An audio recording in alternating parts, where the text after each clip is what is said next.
Sa pagbubukas ng 2025 NBA Summer League, agad nang naging sentro ng atensyon ang koponan ng Los Angeles Lakers. Hindi dahil lamang sa kanilang performance, kundi dahil na rin sa isang bagong pangalan na maaaring maging susi sa kanilang mas magandang kinabukasan. Sa laro ng Lakers kontra sa Golden State Warriors, isang dating first round pick ang muling nabigyan ng pagkakataon na magpakilala.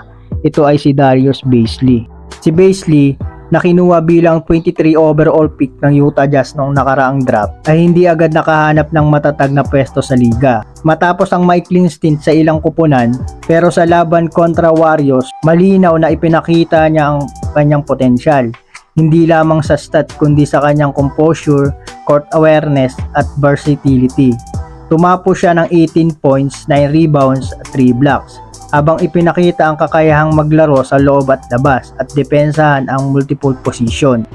Para sa mga analyst at taga-subaybay ng Lakers, jackpot na raw ang pagkakadiscovery kay Bazley. Sa panahon na ang Lakers naghahanap ng mga undervalue asset na maaaring mag-contribute agad sa rotation. Si Bazley ang lumitaw na isang potential na steal mula sa free agency.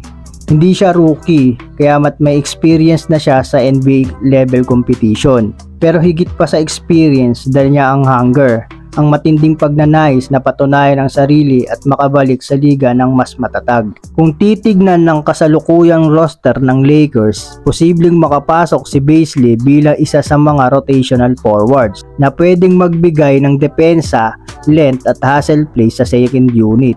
Lalo na ngayon ang Lakers ay nagsisimula na mag-transition mula sa LeBron-centric system papunta sa mas balancing opensa kung saan kailangan ang mga energy players na kayang umangkop sa bilis ng laro. Hindi pa tiyak kung anong posisyon ang maiiwan para kay Bazley sa official lineup. Ngunit kung magpapatuloy ang kanyang maayos na performance sa Summer League, malaki ang tsansa na mabigyan siya ng Exhibit 10 contract o non-guaranteed deal na maaaring i-convert kung mapapabilib niya ang coaching staff sa training camp. Sa kasaysayan ng NBA, ilang beses na rin natin nasaksihan ang mga manlalarong hindi inaasahan pero biglang nagbunga ng malaki sa tamang sistema. Si Bazley ay may oportunidad ngayon para maging bahagi ng ganoong kwento. At para sa isang Lakers team na naghahanap ng bagong identidad at panibagong simula, ang pagpasok ni Darius Bazley ay isang posibilidad na hindi dapat palampasin.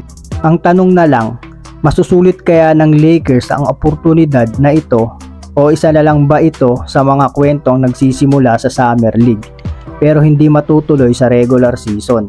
I-comment na ang inyong opinion sa ibaba at pag-uusapan natin yan mga kaibigan. At huwag kalimutang mag-subscribe sa aking channel. Maraming salamat po sa panonood at magkita-kita tayo sa susunod na video.